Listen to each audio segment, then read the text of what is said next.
बिस्मिल्लाहिर्रहमानिर्रहीम। Student, laws of logarithm में fourth law है, इसका नाम चेंज ऑफ बेस फार्मूला भी है। वो कहता है कि log n with base a है तो इसकी बेस अगर चेंज कर दें यानी log n with base b, a की जगह बी लिख दें तो multiply log b with base a, यानी इसको यूं लिखा जा सकता है। ये प्रूव करें। या ये है कि log n with base a जो है वो इक्वल होगा इसके कि log n with base b, यानी a की जगह कोई और बेस लिख दें और log a with base b, तो यानी ये इसको इसके इक्वल भी प्रूफ करना है और इसको इसके इक्वल भी प्रूफ करना है। तो हम क्या करेंगे कि लेट कर लेंगे। कंसिडर किया कि ये जो log n with base b है इसका नाम x रख लिया, एम्प्लाइज कि b का एक्सपोनेंट क्या आ जाएगा, b का एक्सपोनेंट आएगा x और इक्वल किसके आएगा, n के। अब क्या करें कि बोथ साइड जो है वो log ले लें लेकिन विद बेस a, टेकिंग हमने log ले लिया, टेकिंग log टू बेस, ऐसा log लिया जिसकी बेस a है। टेकिंग log तो लिया लेकिन टू बेस a, तो बेस a के साथ वी गेट, तो हमें क्या हासिल होगा, हमने log लिया विद बेस a, इधर भी log n with base a। अब क्या करेंगे, थर्ड लॉ ऑफ लॉगरिथम के मुताबिक x जो है वो log से पहले लिख लेंगे। ये आप लेफ्ट साइड पे लिख लें log n with base a, तो इसको जब x को पहले लिखेंगे तो आ जाएगा log b with base a। तो देखें जो चीज प्रूव करनी है उसमें log b with base a है, log b with base a। तो अब x की जगह वैल्यू लगा दें, x जो है वो इक्वल था log n with base b, तो ये प्रूव हो गया।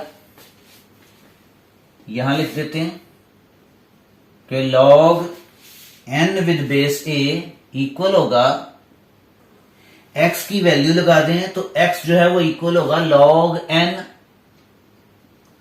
विद बेस b मल्टीप्लाई, अब देखें log b with base a, log b with base a। तो ये था प्रूफ कि अगर कोई log n with base a है तो ये इक्वल होगा log n, इसकी बेस चेंज कर दें b और मल्टीप्लाई log यही बेस b जो है वो log के आगे आ जाएगी और लास्ट वाली log बेस जो है वो नीचे उसी तरह। तो यानी अगर ये वो कहता है, ये ला ये कहता है कि ये log b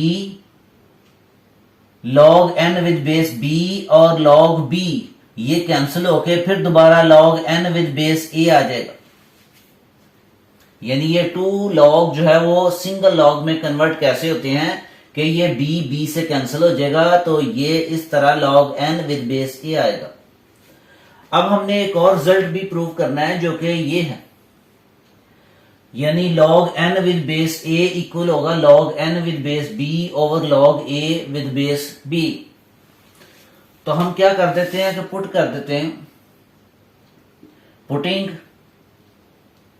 ये n की जगह हम पुट कर देते हैं a में, इसको अकवी नंबर अगर 1 कह दें, putting n equal to a in 1 we get, तो हमारे पास क्या आएगा log a और बेस भी a, तो यहां log a base b multiply log b with base a। तो ये मैंने डिटेल से बताया हुआ है कि अगर log किसी वैल्यू का किसी नंबर का log लें और उसी बेस के साथ ही लें तो ये इक्वल 1 होता है। तो आगे आ गया log a with base b multiply log b with base a। तो यहां से हम वैल्यू निकाल लेंगे log b with base a की, implies log b with base a equal आ जाएगा 1 ओवर, ये टोटल वैल्यू इस 1 के नीचे चली जाएगी, log a with base b। इसको आप पुट कर दें इन 1 में, put in 1, log b with base a, log b with base a की जगह हम ये वैल्यू पुट करेंगे तो हमारा दूसरा प्रूफ भी आ जाएगा जो हम प्रूव करना चाहते हैं। तो देखें,